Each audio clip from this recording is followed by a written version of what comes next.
샬롬, 복된 목요일입니다.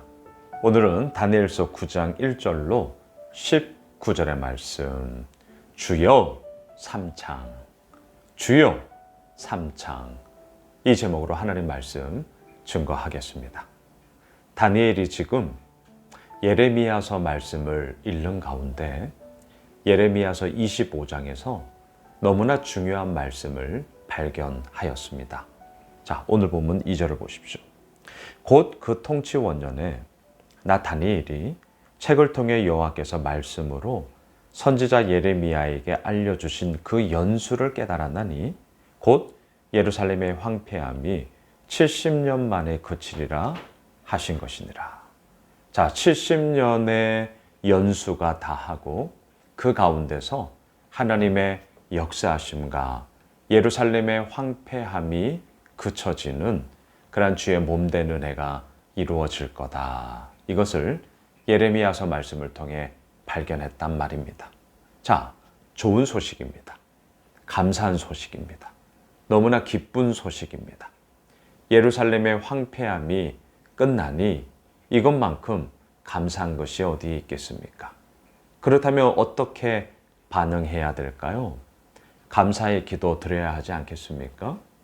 또한 하나님 앞에 그 은혜의 이야기에 기뻐하며 즐거움으로 나가야 하는 것 아니겠습니까? 그런데 이 말씀을 보고 나서 다니엘의 반응은 사뭇 달랐습니다. 오늘 보면 3절을 보십시오. 내가 금식하며 베옷을 입고 재를 덮어쓰고 주 하나님께 기도하며 간구하기를 결심하고. 자, 분명히 예루살렘의 황폐함이 70년에 그치리라. 그리고 연수를 계산하면 BC 605년에 바벨론의 1차 포로로 다니엘이 끌려왔던 것을 기점으로 한다면 오늘 본문이 대략 그로부터 한 67년 정도 지나갔을 때입니다. 자, 70년이라면 대략 3년 정도 남아있을 때입니다. 그런데 벌써부터 하나님의 역사하심이 이미 이루어지고 있었습니다. 바벨론은 망하고 페르시아 제국이 새롭게 들어섰습니다. 정권이 바뀌었습니다. 분위기가 바뀌었습니다. 하나님이 말씀하신 70년의 그 시간, 그 70년의 시간이 오기도 전에 벌써부터 새로운 하나님의 역사하심의 일들이 이루어지고 있더라는 것이죠. 예. 그런데 오늘 다니엘은 그 말씀뿐만이 아니라 현실 가운데 이루어지고 있는 모습들을 보면서 감사가 아닌 회개와 금식과 주의 은혜를 구하는 기도로 나아가고 있더라라는 것이었습니다. 이유가 무엇이었을까요? 이유가. 자, 여러분, 오늘 본문 17절로 쭉 내려가 보십시오. 자, 그 중간에서 이제 막 기도하는 내용이 나오는데요. 자, 17절 보세요. 그러하온즉 우리 하나님이여 지금 주의 종의 기도와 간구를 들으시고 주를 위하여 주의 얼굴빛을 주의 황폐한 성소에 비추시옵소서. 18절 나의 하나님이여 귀를 기울여 들으시며 눈을 떠서 우리의 황폐한 상황과 주의 이름으로 일컫는 성을 보옵소서.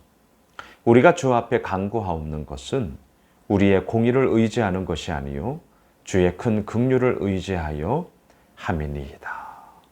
자, 여러분, 한마디로 말하면 하나님의 시간표는 이미 진행되어지고 있고 앞으로도 그 시간표대로 하나님의 구원의 역사는 이루어져 가게 될 것입니다. 근데 문제는 뭐냐? 그 하나님의 시간표 가운데 서 있는 우리의 모습을 볼 때 준비되어져 있지 않더라는 것입니다. 여전히 범죄와 여전히 행악 가운데 하나님을 떠나버리고 말았다라는 것입니다. 16절을 한번 보세요. 주여 구하옵나니 주는 주의 공의를 따라 주의 분노를 주의 성 예루살렘 주의 거룩한 산에서 떠나게 하옵소서. 이는 우리의 죄와 우리 조상들의 죄악으로 말미암아 예루살렘과 주의 백성이 사면에 있는 자들에게 수치를 당함이니이다. 그렇습니다. 우리의 죄와 조상들의 죄로 말미암아, 다시 말할까요? 죄악의 악순환의 고리들이 끊어져야 하건만 끊어지지 못하고 계속해서 돌아가고 있더라라는 것입니다. 그러니 하나님은 당신의 시간표 가운데서 당신의 구원의 역사를 이루어 가시겠지만 그 시간표 가운데 서 있는 우리의 모습을 보니 준비가 안 되었다는 겁니다. 이런 말이 있습니다. 아무리 좋은 것을 준다 할지라도 우리가 받을 준비가 되어 있지 않는다면, 우리가 받을 그릇이 준비되어져 있지 않는다면 그것은 받을 수가 없게 되는 거죠. 누구 잘못입니까? 주는 사람의 잘못입니까? 받는 사람의 잘못입니까? 당연히 후자죠. 이 본문이 왜 다니엘이 예레미야서 25장 예루살렘의 황폐함이 70년에 그치리라, 너무나 귀한 소식, 너무나 분명한 하나님의 약속의 말씀이 선포되어졌음을 이미 보고 나서도 회개하느냐, 금식하느냐, 그것은 하나님의 그 은혜를 받을 이스라엘 백성들의 모습이 전혀 준비되지 않았기 때문이었더라. 그래서 앞서 우리가 18절을 읽었지만 뭐라고 합니까? 우리의 공의를 의지하는 것이 아니요 주의 큰 긍휼을 의지하여 함이니이다. 그렇습니다. 이 부분은 제가 주일 강단에서 말씀의 제목으로 잡았던 내용이겠죠. 우리의 공의, 우리의 경력, 우리의 업적, 그것을 의지하신다고요? 그렇게 길게 가지 못할 겁니다. 별거 없을 거예요. 이유가 뭔 줄 아세요? 훨씬 더 뛰어난 경력과 업적과 공로를 가진 사람들은요, 질비하게 많거든요. 저는 목사입니다. 목사님들 가운데 대단하신 분들 참 많습니다. 저의 경력 하찮아요. 저의 쌓아놓은 업적 있지도 않지만 그거 볼품 없어요.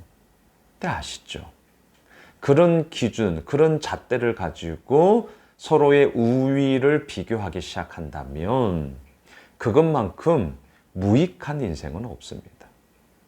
그것만큼 슬픈 이야기는 없어요. 잘 나가십니까? 예, 감사하세요. 하지만 교만하시면 안 됩니다. 좀 안 되세요? 실망하지 마세요. 그렇다고 그걸 가지고 막 좌절하지 마세요. 여러분, 우리가 의지함은 어디에 있습니까? 주의 큰 긍휼을 의지함이니이다. 자, 그러면서 오늘 말씀의 제목을 여기서 잡았습니다. 19절입니다. 주여 들으소서. 주여 용서하소서. 주여 귀를 기울이시고 행하소서. 지체하지 마옵소서. 나의 하나님이여 주 자신을 위하여 하시옵소서. 이는 주의 성과 주의 백성이 주의 이름으로 일컫는 바 됨이니이다. 할렐루야. 오늘 말씀의 제목 주여 삼창. 여러분, 왜 주여 주여 주여 우리가 통성 기도할 때 이렇게 주여 삼창하고 기도합니까? 분위기를 띄우기 위해서입니까? 아니죠. 가위바위보도 삼세판 하듯이 삼세판 정신을 실천하는 겁니까? 그래야 마음에 뭔가 좀 안정감을 느끼기 때문입니까? 그런 것도 아니죠. 왜 주여 삼창을 하느냐? 명확한 공신력 있는 기록물은 없습니다. 하지만 저는 오늘 이 다니엘서 9장 19절 이 다니엘의 주여 삼창을 그냥 우리가 있는 그대로 받으면 좋겠습니다. 주여 들어주시옵소서. 주여 용서하여 주옵소서. 주여 나의 이 기도에 지체하지 마시고 행하여 주옵소서. 말씀을 정리하겠습니다. 주여 삼창. 예, 우리의 간절함의 표현이죠. 들으십시오. 용서하여 주십시오. 나의 이 기도에 지체하지 마시고 하나님 행하여 주옵소서. 오늘 목요일 하루 우리들의 삶의 이야기 속에 또한 하나님께서 이루어 가시는 하나님의 시간표는 지금도 이루어져 가고 있습니다. 그곳에 우리가 서 있는데요. 준비된 자의 모습으로 하나님이 부어주시는 은혜를 온전히 감당하며 또한 받아내기에 부족함이 없는 그러한 하나님의 사람으로 서기를 주님의 이름으로 축복합니다. 기도하겠습니다. 하나님, 들어주십시오. 용서하여 주십시오. 지체하지 마시고 행하여 주옵소서.